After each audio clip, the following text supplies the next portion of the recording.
Welcome to this month's episode of The Breeze.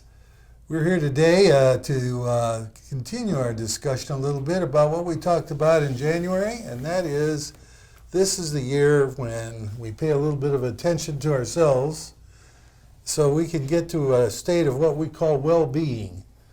And it's selfish in a sense, but it's also necessary after a couple of years of pandemic and stress and political nonsense. And so here we are, and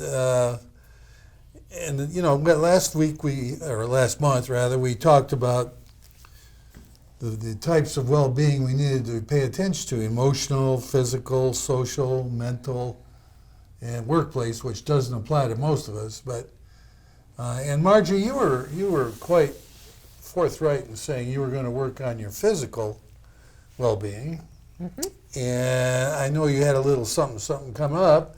So how's that affected your plan? It's I'd hoped to work out more and walk more and everything, but I took a tumble, and we're getting to the source of that. And until then, I'm very watchful of walking around the house and not tripping over my guinea pig. So I have a ways to go, but the optimism is still there. It's one of those things, this too shall pass. So I'm optimistic, but I think we have to use this as an example of sometimes we have to rearrange what the priorities are, even though we've committed to do something in a particular month, for instance. True. Right, and you can't, just throw up your hands and say, well, that didn't work, now I'm, in a funk. Yeah. And, how do you go about reprioritizing? Now, nobody sits down and makes a list of how we're going to do it, or maybe they do, you might. Yeah, she might. But I certainly wouldn't. And if I was going through that and I had a little snag in my plan, there's a good chance I might just quit.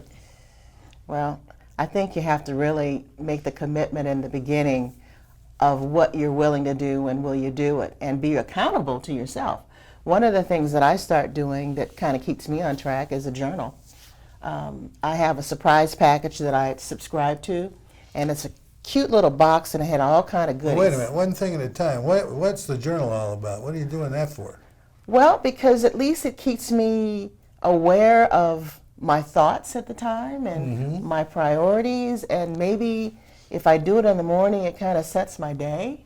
It might be something as simple as, I'm sleepy this morning and I don't feel like doing a thing.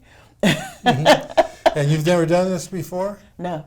And so what does this do for you in the context of achieving a state of well-being? Well, part of my well-being is making sure that I'm on track on certain aspects of it. One of them is my safety. I ended up getting a new vehicle. My poor Pathfinder was 178,000 miles, and the hatch was kind of hanging off, and I said, maybe it's time. Okay. So I made an investment in my safety, and what I got is a 9.3 out of 10 on safety. Okay. So that kind of made me feel good, like I've accomplished something already in the beginning of the year. So, ladies, let me ask you this: when you're going through this, is it a particular goal, or is it the process? I think it's the journey for me. How about you, Margie? I guess it's a process, and case in point, we may designate a certain time to achieve the number one on our list, and something intervenes, and suddenly we're looking at the fourth thing on the list. So I think we have to be extremely flexible to meet the needs either of family or self or just life itself. So in essence, I think what we're saying here is that you don't have to achieve certain goals, but you have to be satisfied and glad of being in a process that can lead to something, and that in itself gives you a sense of well-being. Now see, I didn't make a prioritized list. I kind of have it's like an amoeba, where I've got different aspects that may cross over. I still work, so I've got the workplace part, but when I leave work, I just leave that there. I have the quality of life is the key aspect for me, and I try to examine my quality of life is it good? Am I happy? Am I being aware of what I can do better, and how and when? So I think it's for me, it's very, very broad. That sounds like an awful lot of work to me. But, you know, there's an old saying, and I'll paraphrase because I don't know the exact saying, but it seems to be that life happens while you're still planning. That's true. And when you've got your program all set and you're well into the process, and then something happens, something intervenes, something totally random, which could never be expected. I don't mean necessarily a big thing like a pandemic. It may be a little fender bender, or it may be... Don't say that. I just got a new car. Yeah, whatever. But so you got to deal with that, and you mentioned the key word there, flexibility. You can't just say, okay, that's a disaster. I'm going to try something else. It's let's work around this. Yeah, because you can't say, okay, I've established these goals, you know, and or these areas that I'm going to pay attention to, and you still have to keep them all in the box. You can't throw the one out that isn't working right now, because 3 months from now it may go back in the box. So I think we could also find it's a good excuse to abandon the whole process if we miss out on one, and we have to be very careful about that. Okay. Because now we have an excuse not to do this or that. Okay. Then we move to the next thing. Well, that's the key there, is that you choose how you react to whatever that is.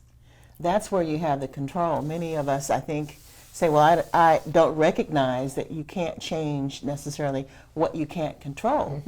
But what is the one thing you can control is you and how you react and respond to it. What can you learn from whatever that happens? True. Well, and you know, as I said before, there is so much randomness in the world that you can never completely plan for everything. And, and so you have to get to a point where you're satisfied with the process and where you reach a certain state. Now, Tina, I cut you off before, but you were about to tell us about a nice thing you do for yourself, and that might suggest some nice things people in our viewer land there can do. You mean my little box? Yeah. Tell us about that. Well, I was looking at one of the things I subscribe to online, and they said once a quarter you can get a surprise box with goodies in it. And the amount was, you know, reasonable. I said, well, I'd like to do that. So my first box, decorated in black and pretty colors, and it had like a scarf, mugs, honey, tea bags, all kinds of really neat things. Eye patches for your, you know, to cool your eyes and relax. Not cucumbers? Not cucumbers, but the little scarf itself, a little mask. Okay. And I thought that I will give some of those things to my friends, because some of them I won't use, but I'm excited about it. And it just is something I can look forward to once a quarter. All right. Well, that's a completely rational thing you've done for a change, and I think that's great. Well, it's fun. What can I say? It's fun. I'm a kid. All right. And basically, we talked a little bit about this, but what I perceive as the ultimate goal of a state of well-being is to recognize the blessings in your life and have a feeling of an attitude or a feeling of gratitude. And being grateful for what you got and doing your best to get through the randomness of life. Life sucks, right? I mean, it does every day, and you just need to deal with it. No, I don't agree with that. Well, That's you're your going to have opinion. to agree and That's your to disagree. But things happen, is all I mean, really. That's happened, And yes. basically, once you get to a certain point, how do you react to that? Now you say, okay, I'm set, I'm pat. Well, because that never lasts. Nothing's forever. Yep. So what do you do then? You have to be very flexible. Again. You punt. And you have to remind yourself, almost going into this process of how you're going to deal with your well-being, that there may be all kinds of side roads. And it's not that I can say, okay, I'm going to be realistic and I'm just going to do all of my finances. That's going to be what I concentrate on this month. Well, that can go out the window in a second. So it's almost being able to see our wholeness within ourselves and all the compartments that we can improve or feel better about, rather than this one thing that might have been kind of nying, us. So we turn to something else that's going to bring us better results. Now, And that says we are capable. something that just came up when you were speaking just now is that maybe a purposeful digression. That might help you in the whole process too. That's a part of well-being. Learning something or discovery of something different. Maybe going a different way to work. Gee, I've always wanted to go down this road and I've never been. I wonder what's down there. And taking a look and maybe getting out of the car and kind of going, because I've been wanting to go down on, was it Sawgrass Mill or something? There's a... Yeah, off 278. Yeah. I want to go down there and see what's down there because they have an aquarium or something with animals or something down there, and I want to check it out. Really? Yeah. Well, let me know. You don't want to go? I won't know. But so I get what you're saying, and try new things. That we've always said that you have to develop new attitudes and have flexibility. How do you share your well-being with others? How do you pay it forward, in essence? I think that if you have a crisis, if you have something, even a sadness in the family, I think that you can just really still be supportive of that person, and you can also say, oh, God, what was I thinking? Don't punish yourselves, but say, oh, well, that's life, and usually that's a response you get from people. Well, that's just part of life. But something is out of whack, but we don't need to let it spread. Okay. But share the good too. I mean, maybe you learn something from that experience. Absolutely. And sharing it really is paying it forward because Yes, maybe it it'll is. help them in their next situation. And accepting it. That's the number one. It's not fighting against what it might be, because it is. How do you accept it, and how do you work with it and move forward? Well, if you're smart enough or aware enough to recognize that you're in a particular place in life, and hopefully that's a reasonably good place, and you're dealing with the nits and the gnats of everyday living, then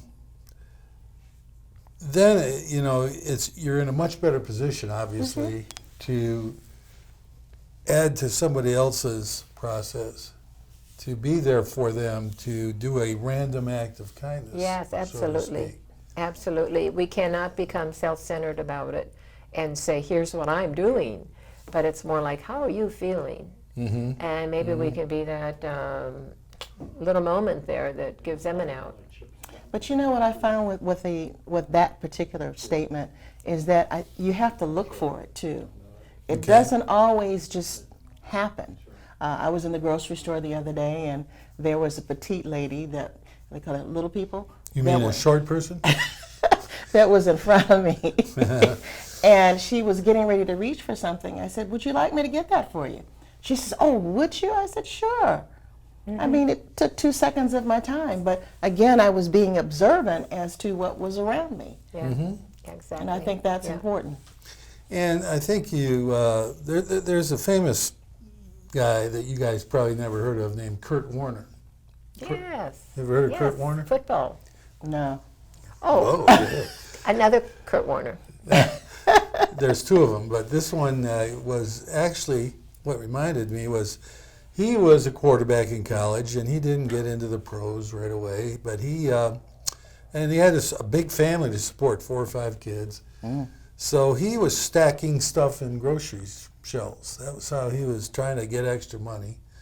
And then he went into the Arena League, and finally somebody noticed his talent, and he became a professional, NFL, and he's in the Hall of Fame now. But what I'm getting to is he had a habit of taking his family out to dinner occasionally, and at dinner he would have his kids assess the crowd around them and pick out one table, one family, for which he would pick up the dinner tab, Oh, that's cool.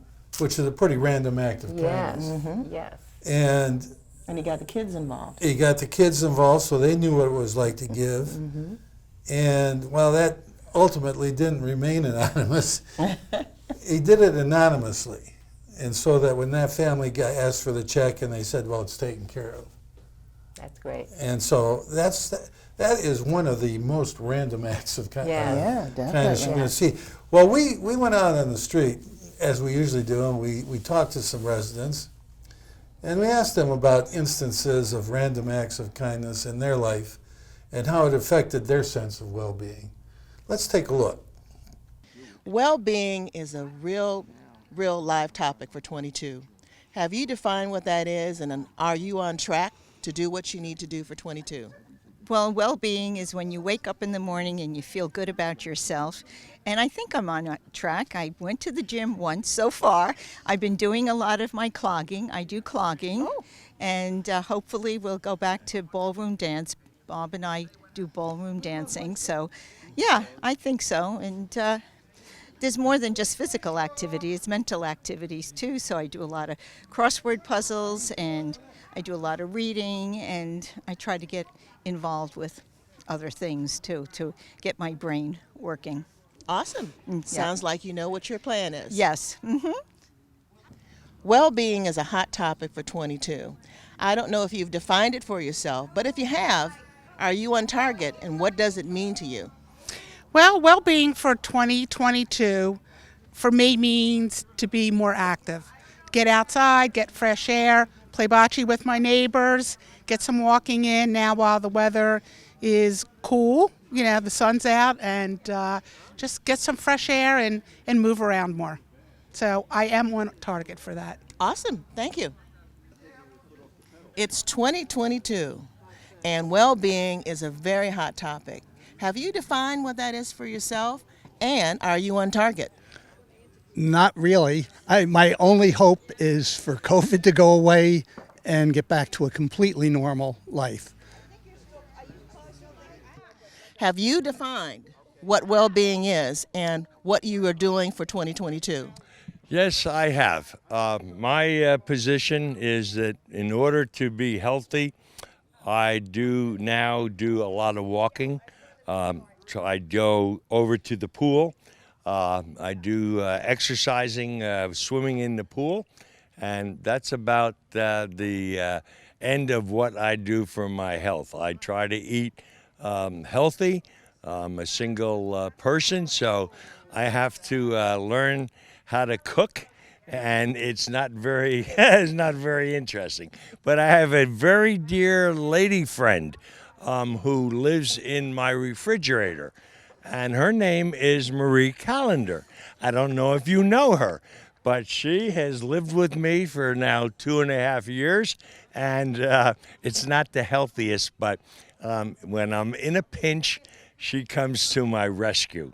So, no, that's, I try to stay outside, exercise, as I said, and eat properly. And that's about the extent of my my health and well-being. Well, my well-being is I just got over COVID. I survived for a whole week, and I got 93 days, so I won't be able to get it again. So I've booked a cruise. I'm going on a cruise at the end of February, and I've got my 90-day marked on the calendar, so I'm ready to go. Awesome. Pretty interesting, huh? Very. And I'll tell you, it's pretty inspiring. Have you ever had a situation where you either gave or received a random act of kindness? I don't recall. Aside from helping that short person. that was nice. I don't really recall receiving as much as giving. Like, somebody's in line searching for change, and I go like, how much you need? And I ask the clerk and I give them the difference, and things like that. Or if somebody's dropped something. There was a gentleman going into one of the stores, and he had a cane, and there was a high step up. And I said, sir, can you use some help? Because, you can't just walk up to somebody and startle them because they don't know what you're up to. But Not old people, you can't. But he said, oh, that would be great. And I helped him up, and he went on his way, and I went my way. Well, there are opportunities out there. You have to recognize them. And, I've done little things like that as well. Not a lot, but, enough.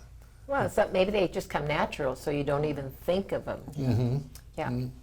Or or you don't think of this as any big deal? Well, No, it's the little I know. things that Why should count. we get a medal for it? You know, Yeah. it's just. Well, as I say, I think the best part about giving is doing it anonymously and having that sense of self-satisfaction Yes.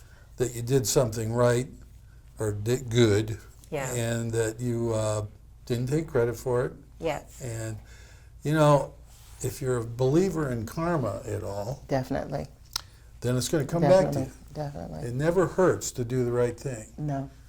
It's also biblical Yeah, to help your neighbor yeah. without expecting something back. Do unto others as you have them do unto you, and Yeah. all those wonderful things. But I Absolutely. think that we need to get back to that more. I think we need to become more conscious competence about doing that. Well, how does that affect us nationally?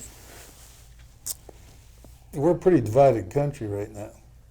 How do you get up the energy to approach or do something for someone who you violently disagree with on many things?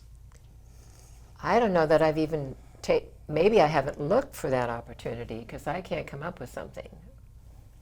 Huh. I'm in retail, and sometimes we get customers from all over the world that come into the shop.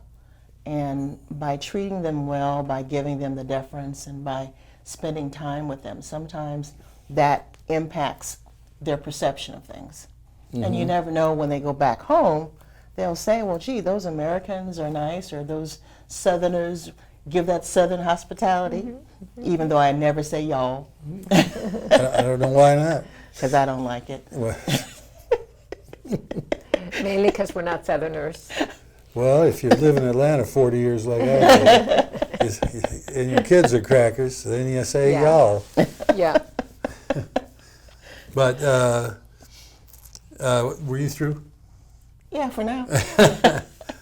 Well, yeah, I mean, I flirt with the idea of talking to someone who I know is politically opposed to me or likes Tom Brady or, things that I don't. And just trying to open up a conversation with them in a civil manner. Can you do that? Yes, I can.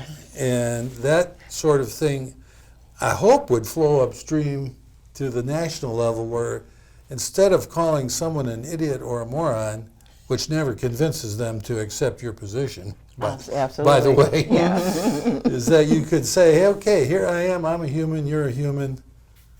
Let's meet somewhere where we can talk and get to know each other. And maybe I can understand why the hell you're so screwed up in your opinions. Or after that conversation, you decide rather than canceling them, you just put them on pause. Put them on pause. And remember, too, that person has other virtues other than just that. And if you can key into one of those and talk about how is it being a famous football player in your family, and diversion, and not just ignoring or. Well, we might talk about this about some of the ways to get around differences and to have a more civil society. It does take an effort, though. I mean, sometimes people just, in my opinion, just blurt it out, and that's the way it is, and that's the way it's going to be. The louder they sound, the less right they are, is the way I look at it. Yeah, And at Facebook, you can tell the volume of what they're saying, too, probably. that's why I go to the next page. Well, any final thoughts? We're running out of time here, Well, ladies. real quick, I think, starting at our last program, we said that, ideally we'd have everything just being in every circle of our lives at the same time, and we would have well-being. I think that's probably too far a reach. We're always going to have one of those 6 or 7 things, I think, that we're struggling with. So don't throw out, the bathwater. There's a baby in there, and concentrate Or on an what you old can person. do, and don't try to take everything in hand. Say, oh, I'm not meeting that today. Yeah. We are simple things. Well said. I think for me, it's finding a balance. Your balance may be like a teeter-totter, but no one's falling off. Make sense? Sort of. Well, even if you fall off, you can get up. That's true. That's Well- if you're on the low side. Yeah. we'll go ahead and wind this up, y'all, and hope we get some feedback from some viewers, and we'll look forward to shooting the breeze next month in our next episode.